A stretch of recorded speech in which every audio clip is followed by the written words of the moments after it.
For me, City have been like a necessary evil to stop the other evil. What was the other evil? You want that red side of North London lifting? We need to talk about their game anyway. Let's talk about that. Man. Let's talk about Arsenal because you want them. Jesus, Christmas time, you get me. You get me?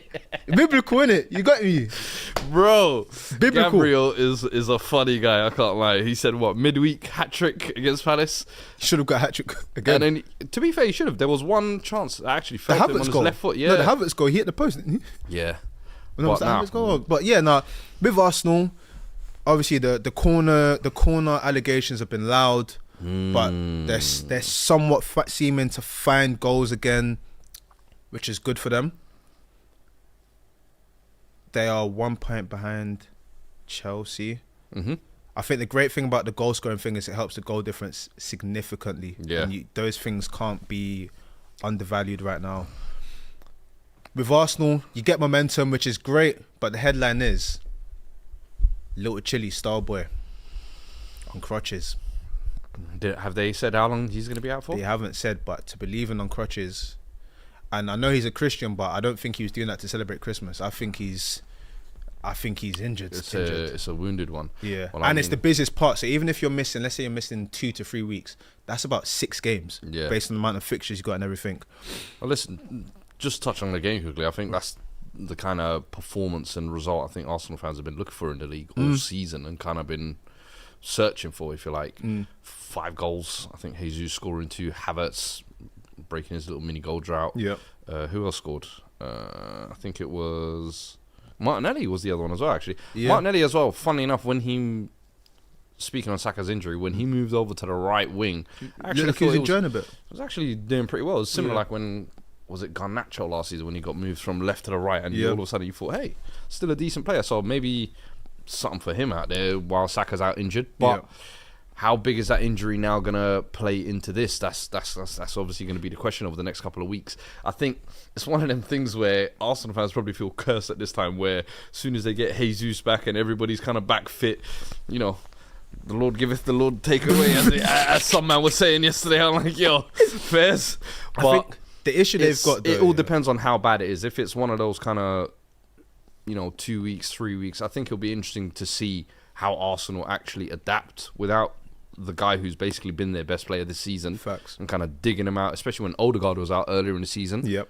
Bro, that brother was leading the charge. So now it's a case of, the rest of the guys need to step up. And in all honesty, I think maybe a little bit of reflection time for Arteta to be like, hey, maybe I don't need to use this kid for 90 minutes, 400 games a season, because I think there was some... I don't know if you've got the stat there or not, but they were saying, like, I think Hazard's the only player who under 24 has played X amount of minutes, and it was like the highest number ever, and Saka's only 3,000 behind that. Now, we all saw how Hazard's career, basically after 28, the guy could barely play, and his Madrid career was basically just on the injury bed, retired at 31. So we've seen so often, whether it be with Rooney, with Michael Owen, R9, so many players where when they break out when they're 16, 17 and they're used so frequently, and Saka, credit to him, he loves Arsenal. He is willing to die for this club, so he makes himself available for every game. Whenever there's a knock, people have always joked about, he's limping, this and that. Bro, I'm sure the past 2-3 seasons, he's in pain. Saka has been playing actively with injuries and has said, you know what? I see here, I am one of the leaders of the dressing room. I'm doing it for the badge. I need to lead by example, and credit to him. That's real men. That's what we salute.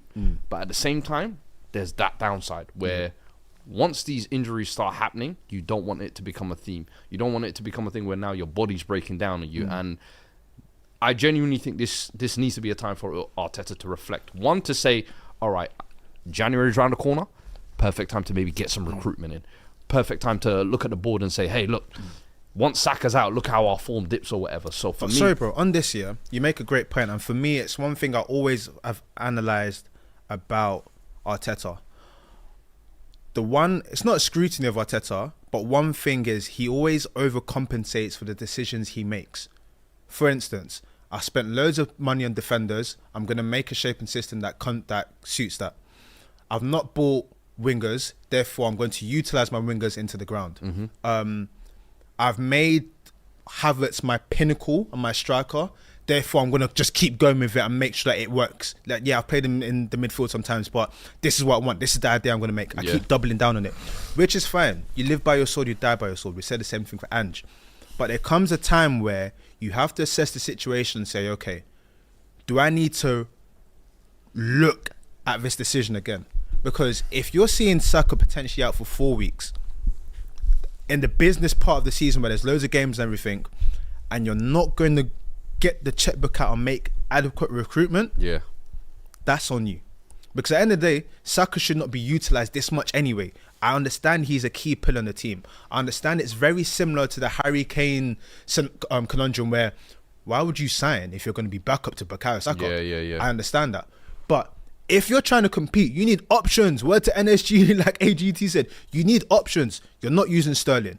You're coming out telling us that Ethan can play multiple positions, but you don't do it. Martinelli's been dying out on the left.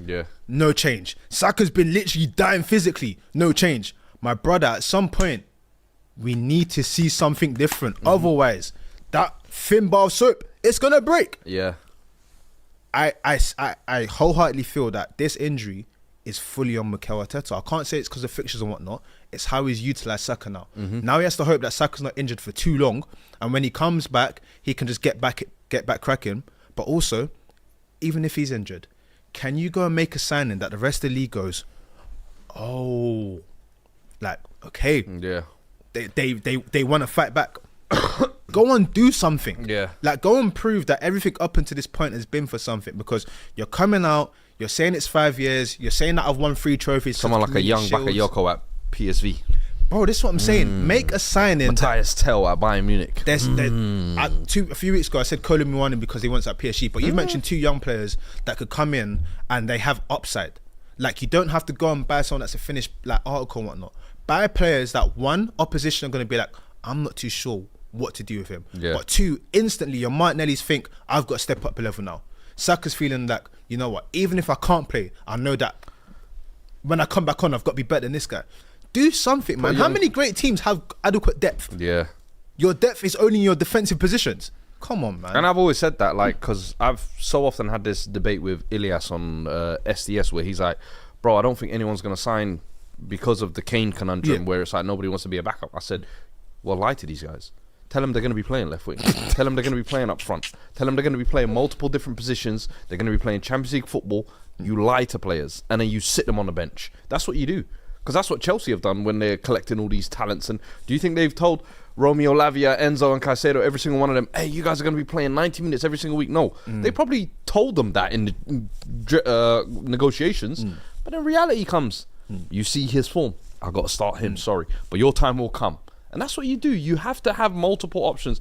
And that's maybe it's come at the right time, because obviously January is just round the corner as well.